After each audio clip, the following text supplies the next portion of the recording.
Hey there, folks. If you're a US Bank customer tired of long lines at the branch, you're in for a treat.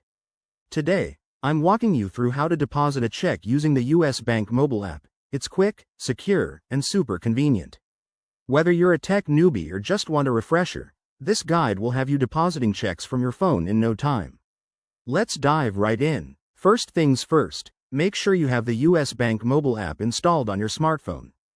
You can download it for free from the App Store or Google Play. Once it's downloaded, log in with your account credentials.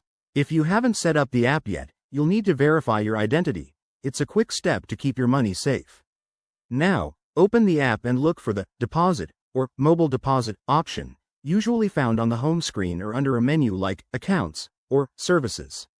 Before you proceed, don't forget to endorse your check by signing the back and writing, "For mobile deposit only," to avoid any issues.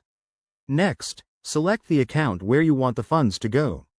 Then, follow the prompts to take clear photos of your check.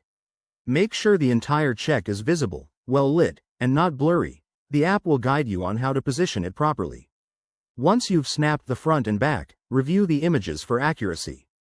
After that, double-check the deposit amount and any other details the app pulls from the check. If everything looks good, hit Submit or Deposit Now.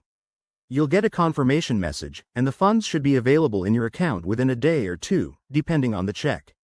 A few pro tips. Always keep the original check until the deposit clears to prevent any fraud, and be aware of daily deposit limits, which vary by account. If you run into errors, like a blurry photo, just retake it. It's that simple. There you have it. Depositing a check with the US Bank app is a game changer for busy lives. Give it a try next time and save yourself a trip. If this helped, smash that like button and subscribe for more handy tutorials. Thanks for watching, and see you next time.